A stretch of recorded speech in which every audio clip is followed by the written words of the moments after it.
Welcome back to Autism Live. I want to quickly say our thoughts and prayers are with Lisa Ackerman.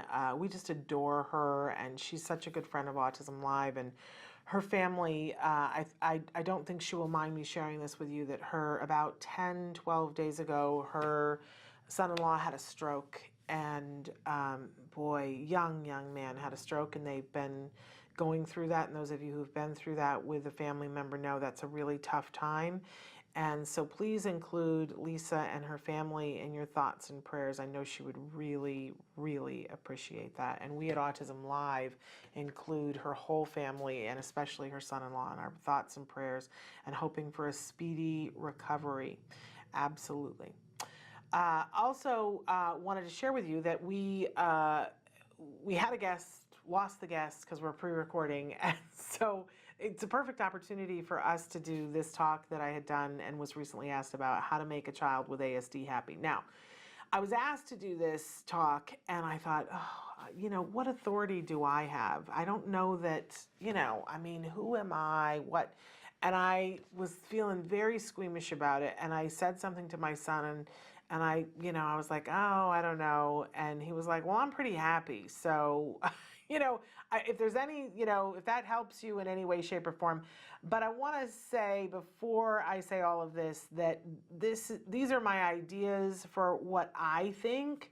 But obviously every child is different. And I would love it if some of you wrote in some ideas too, because I do think that there are people who need help and support in this area, and those of us who are lucky enough to have happy kids owe it to them to share what some of the tips and tricks are. So go ahead, Traven, and it's 7 easy steps. There's 7 things to keep in mind. So let's go ahead and take a look at the next slide, because I don't have it. There we go.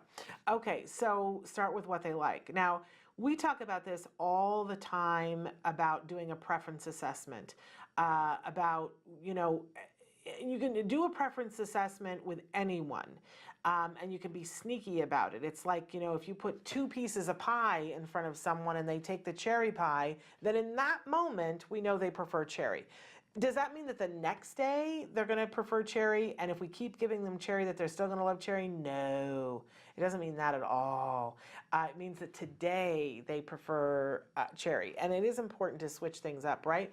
But, asking your children in very clever ways, what do they like, and watching them to see what do they like. What are they drawn towards? What does their hand reach out towards? I was in a store the other day, and a mom was giving her children the lecture about look with your eyes, not with your hands. I so appreciate that, because you have to be that way in a store. But I recommend on this slide that you take your child to a toy store. Take them to it, and I know they're fewer and further between now than they ever are, but more reason to support your local Astra store, which is those stores that are mom and pop owned, and they have crazy good toys, right? And they are so good at this. Astra Toys they'll have a display of the toys, but there's one there for the child to play with. And I encourage you, take your child, block off a period of time. It's free to go to the toy store, right? And, because there's so many toys out, sometimes our kids will sit and fixate on one toy. Sometimes you have to go and bring another toy over, take this toy away and put it back. But by the way, that teaches flexibility, right? I think parents are always terrified to take their children to toy stores because they're afraid that their children will have a fit and say, but I want that toy, right?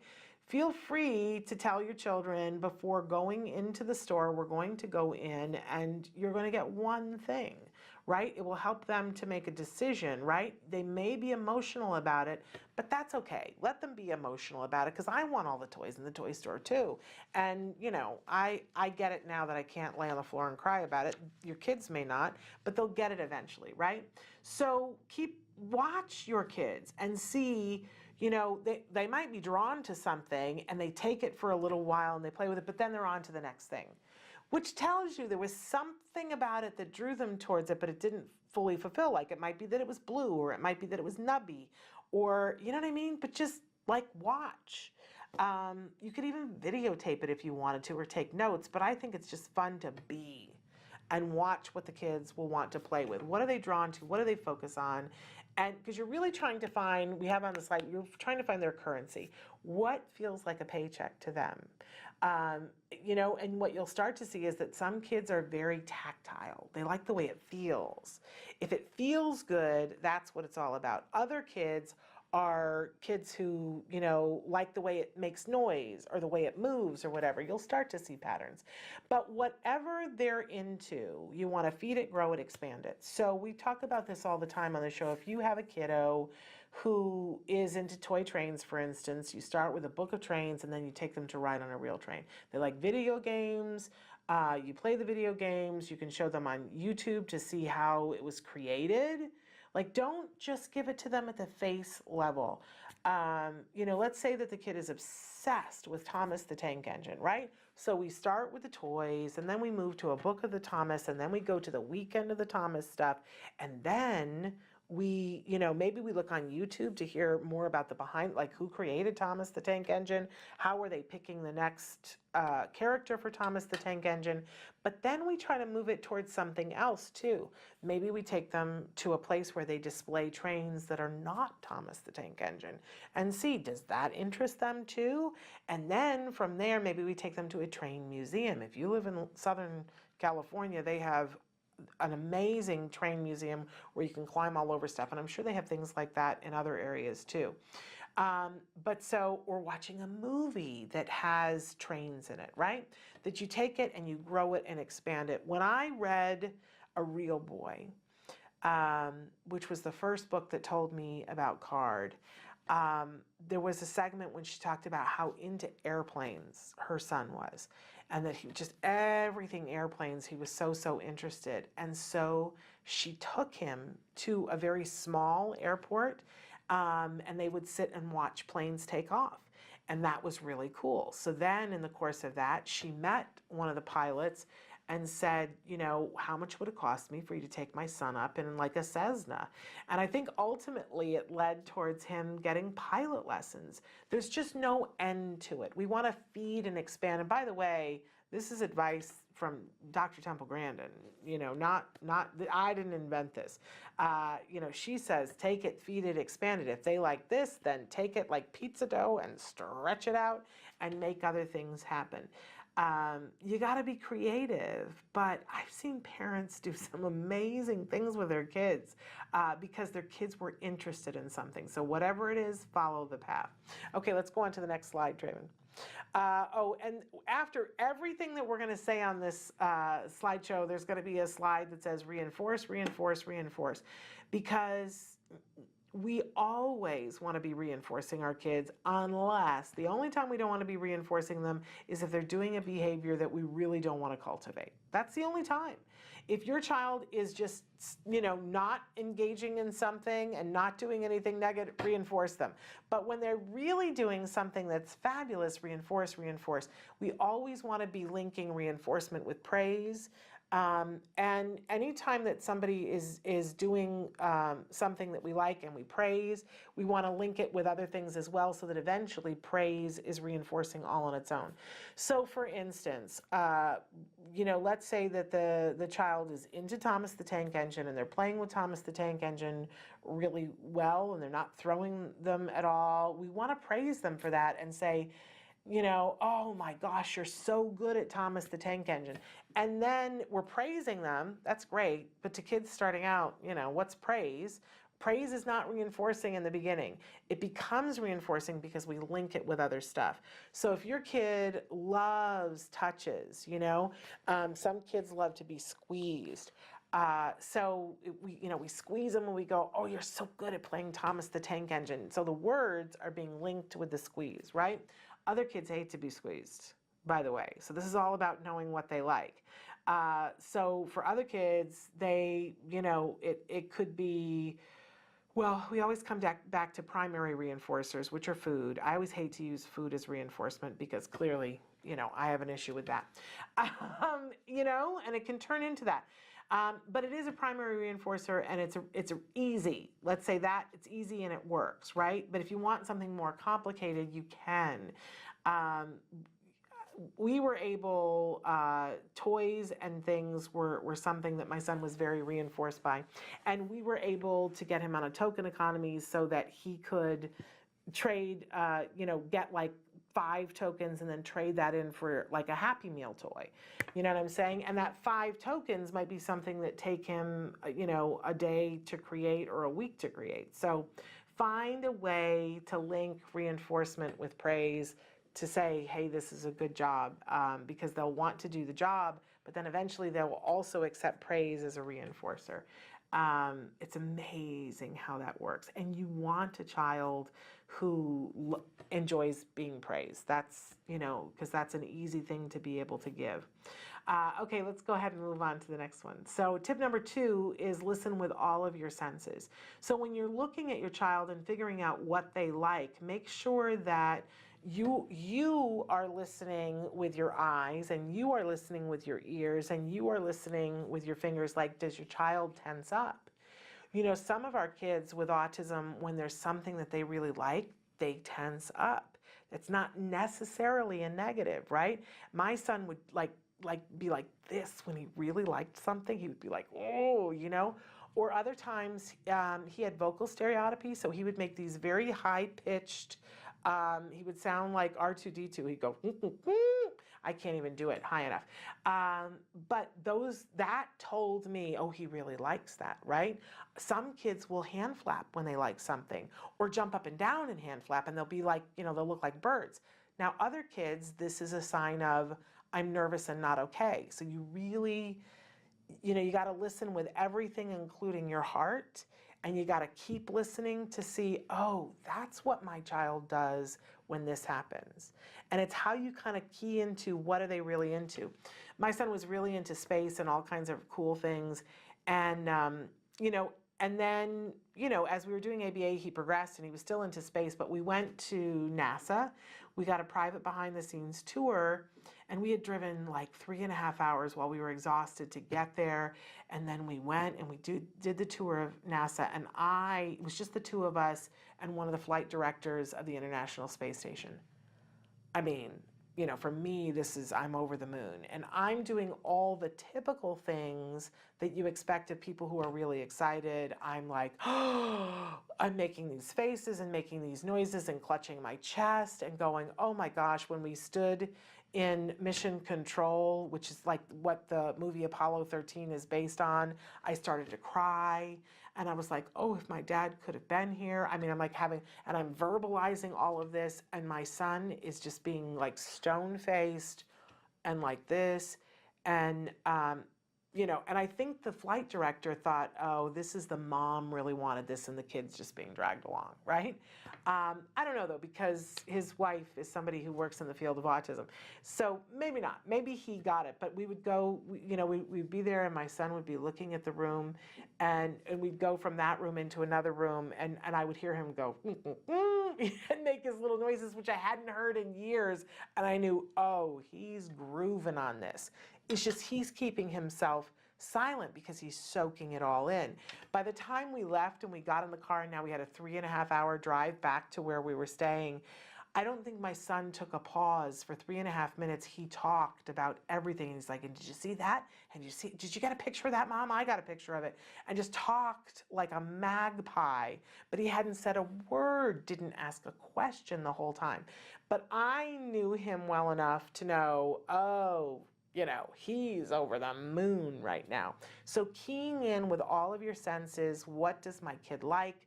What are they into, so that you can feed that all the time. Okay, moving on to the next slide, Traven. Okay, so number 3, and last week our topic was autism and employment, and we said everybody deserves to have a job. Everybody deserves the dignity of having a job. It's so important that we don't wait until they're 18 and go, well, now it's time to get a job, right? It's important to give kids jobs as soon as you possibly can. And I mean, like with a toddler, and giving them the block and saying, put it in the basket. We're picking up our toys now. What a good job you're doing. Look at you. You're picking up your toys, right? That becomes their job. You pick up your toys and you get praise.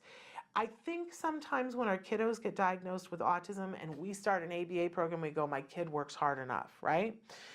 But they still deserve a place in the family. And, if you have other kids, they'll be like, how come they don't have to make their bed, right? And it's a good question.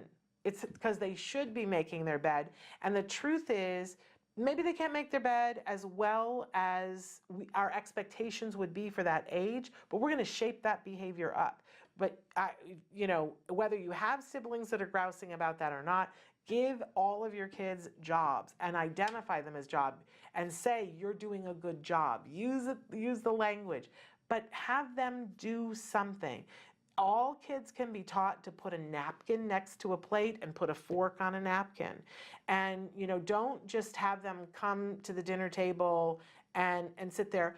As a former teacher, I got to tell you, anytime I had a problem with a student in a classroom, and, sometimes there were periods in my life when I worked as a substitute teacher, so I've taught every single grade as a substitute teacher.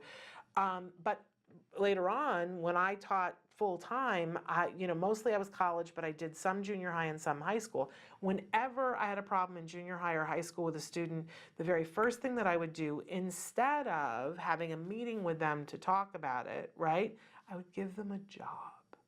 I would give them a job because it was a way that I could praise them for the job.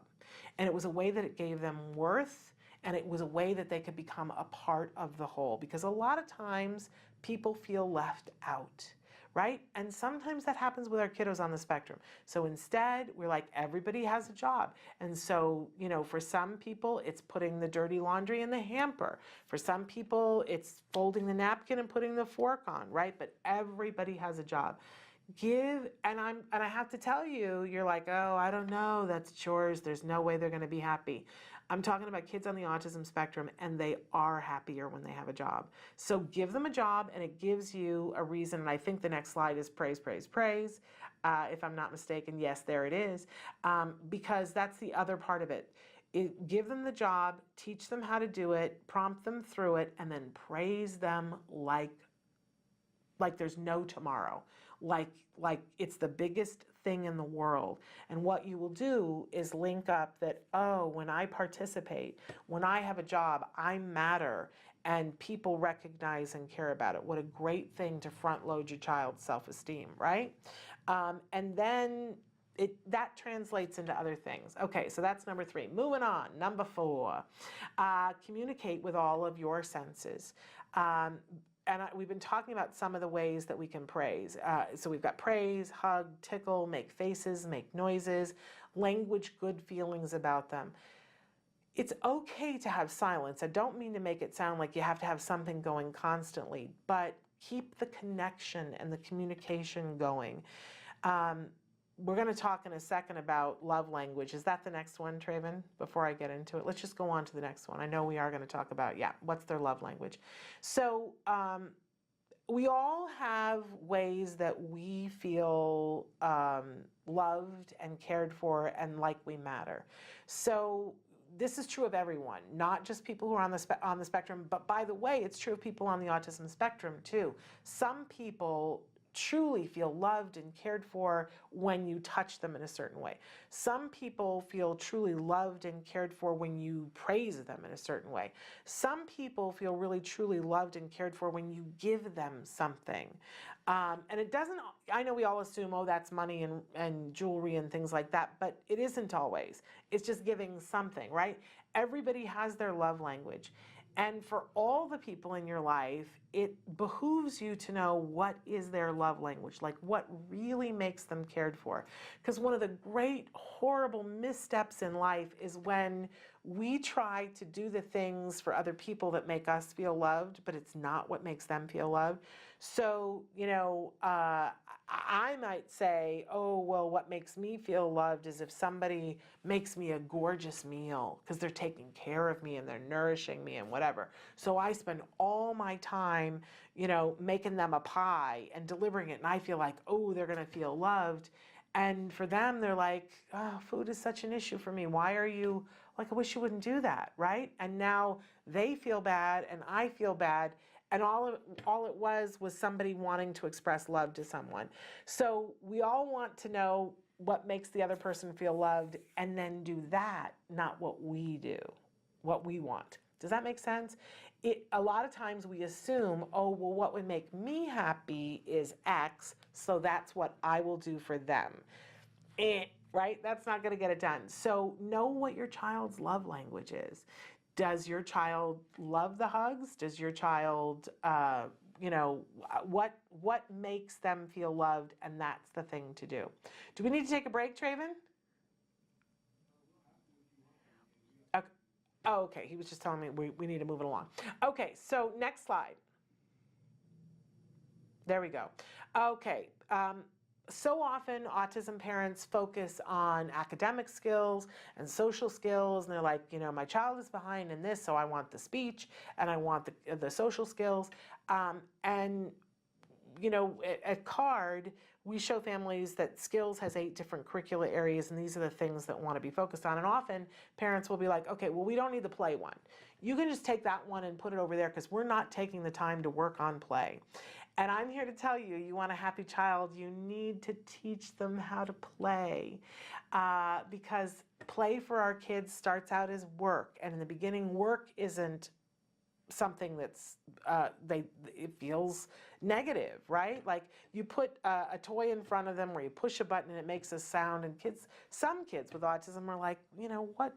I don't, it's just like you might enjoy solitaire and your partner doesn't enjoy solitaire, but they like Angry Birds, right? We all have our preferences. So we want to be able to teach a wide variety of play to kids on the spectrum. And the next slide, which is reinforce, we want to reinforce them playing. Because if you think about the rest of your life and how are you going to deal with stress? Well, some of it is going to be leisure activities. If we have somebody who just works and doesn't play in their life, they're not going to be the happy person, right? And this whole presentation is about making them happy. So we have to teach them how to play. But by the way, play is the perfect, safe place to work on things and try out when you might fail. Because there are some things that we need to be able to do that take a lot of practice. So teach them how to play and reinforce. Thank you very much. All right, moving on to the next slide. Number 6 is laugh and be silly. Don't be afraid. When we are just straight and stoic with our kids on the autism spectrum, they see that and think that that's how we're supposed to be. A lot of you write in and say, how do we teach imagination? You have to be willing to be silly. It teaches flexibility, it reduces stress, it creates connection, it increases coping skills, and it improves communication. So a list of things there: do crafts, be ridiculous. I'm like this, and this is how I am with all kids. So this really helped me with a child who's on the autism spectrum. And he frequently, I would be silly and he would be like, stop that. Because I'm like breaking the rules, right? And I would continue being silly, and he would learn that the sky didn't fall, But with my nieces and nephews, we used to do a thing when they were little, and we'd go into the grocery store, which for a lot of people is not a reinforcing task, right? And we'd be with their mom, and she'd be picking out vegetables and whatever. And so I instituted this policy that every aisle we had to do a different walk. So the first aisle we would, pretend that we were doing the tango. So we would pair up and we would go down the aisle and we'd do the tango. Then the second aisle we would have to walk backwards, and we'd have to be very careful that we didn't hit anybody or run over anybody. So you kind of walk like a duck and walk backwards. And then the next aisle we had to walk on our tippy toes the entire time. And there was a silly walk in each one, and then the last one we would say for whatever everybody do something different. And there was a period of time in which they loved this. They just thought it was so much fun. And then they got to be teenagers and they were like, you are embarrassing me. My friends are here. My teacher is here. Stop, right? So I'm saying everybody gets to the point where they're like, oh no. But it was still good for them, and I would still be ridiculous, and then they would go to the car and they would go, you are so embarrassing, right? But for my son, boy, he is just mortified. But he's a teenager now, and it's funny because, like, what is he into? He's into doing different accents. So now we'll go someplace and he'll go, oh, you want to do the accent thing here? And we'll go in and we'll, just have English accents in that store or that coffee shop or whatever, it's good to be silly, you guys. And it teaches them that you don't have to carry the world's problems on your shoulders all the time. And for kiddos on the autism spectrum, a lot of times, even at the early age of 3, they're carrying a lot. So teaching them how to be silly and let off the steam, it's good. Okay, moving on to the next one. Number 7 is, and this is our last one, is model happiness for them. You need to be willing to get excited about things. You have to participate in leisure activities. You have to show them what it looks like when somebody has a hobby and something that they're passionate about. And, you know, I say that a lot of times there's the grief when somebody is diagnosed on the spectrum, because you think, oh, the things that matter to me aren't going to be the things that matter to them. I know I felt that way about holidays. Holidays are such a big deal to me. They weren't to my husband when we got married, but there's another example of we paired holidays, and now my husband loves the holidays, right? And they're a big deal to him too. But for instance, I remember hanging ornaments on the Christmas tree, and each ornament has a story, and I thought, oh, my son is never going to be interested in this. But you know, I kept doing it. I kept doing it, and I kept languaging it for him, and I kept praising him and giving it to him in small doses. I still don't have my husband and my son help me decorate the whole tree, because they won't do it. It's just not reinforcing, right? I do everything else, and then I have like the box of ornaments that have the story behind them, the thing I want, and those are the ones that we put up as a family, and we talk about it, and now my son tells the stories, and it's a wonderful thing. So don't let go of traditions, but do create new ones, new things that are based on the things that they like. Praise them for participating in the family traditions and model that happiness. Show them what it looks like when somebody's excited about something. I know it sounds ridiculous, but it isn't. We get into such a groove. By the time my son was diagnosed, I was a little upside down, and had kind of lost my happiness factor. And somebody reminded me, they're like, oh, if you don't teach it to him, who's going to teach it to him? And for instance, we live in Southern California now, but I'm from the Northeast, and I love it when the fall leaves, when the trees change color. And they don't do it a lot here, but they do it a little. And anytime we'd be around a tree that was changing colors, when he was little, I would stop and I would applaud, and I would get him to applaud, and I would say, nice job, tree. That's a nice show. You're doing a good job. And, so we went, and then he was like, I don't know what we're applauding, but eventually he was like, yeah, no, that's pretty good. Rah, that's fabulous. And then, of course, we got to the age where he was like, you are just weird, Mom, that you applaud when trees come. And now he's still pretty much there, makes fun of me. But he applauds other things and gets excited about other things. And it's one of my favorite things that he's a teenager, and he's very stoic about some things, but he gets excited about other things. And the things he gets excited about, I try to feed as much as possible. He didn't even know he was excited about this, but I knew he would be. We took him to see Blue Man Group a couple of weeks ago, and he didn't really know what it was about, but I know him well enough to know that he was going to lose his mind, and he lost his mind. He had such a good time. It's not for everybody, right? But for him, I knew that it would be a thing in any case. So I think that's the last slide. No, there's another slide after that, Traven. There are a couple more. Okay, so let's move on to the next one. And I put here some definitions of happiness. Go ahead and full screen it, Traven, so that they can take a look at it. But, there's a lot of different ways to look at happiness. But one of the things I love on the one on the bottom, it says the absence of negative emotions such as sadness, anxiety, and anger. This is why we need to work towards happiness, you guys. And look at all the synonyms over there: pleasure and delight, and all the things that you want for your kid, well-being, enjoyment, all of those wonderful things. So we want to create a state of happiness. And I think then one more slide, I think the last one. Okay, so in this last part, I think is absolutely key to everything that we talk about here on the show: to love them, see them, and accept them. Kids understand when we're asking them to be somebody other than who they are. And that's not what ABA is about, by the way. ABA is about helping them to be whoever they want to be able to be and to remove obstacles. It's not about asking them to be somebody other than who they are. And help your child to understand that they are perfect just like they are. You know, we don't ever say, you know, we're not going to teach handwriting to the child because it will change who they are, right? We're teaching a skill. And a skill doesn't change who you are, it just gets added to how fabulous you are. And it's another thing you can do, right? And that is what ABA is about. So appreciate them for who they are, accept them for who they are, and they will feel that, and that will be a core for their happiness. And I always love to say here on the show that joy only happens in the present. A lot of times we worry about the past and we want to rehash it because it's been traumatic. And I don't want to in any way take away from that. It has been traumatic, right? But it's not what's happening right now. And sometimes right now, that's all we can see. And I want to remind you to look around and go, what's happening right now? And if you have the wherewithal to look around and see what's happening now, I guarantee you what's happening now isn't that bad, right? Because if things are bad, you don't have the time to say what's happening right now. But so, you know, let the past be where it is. And a lot of times we like to live in the future. Oh, well, when I get to that point.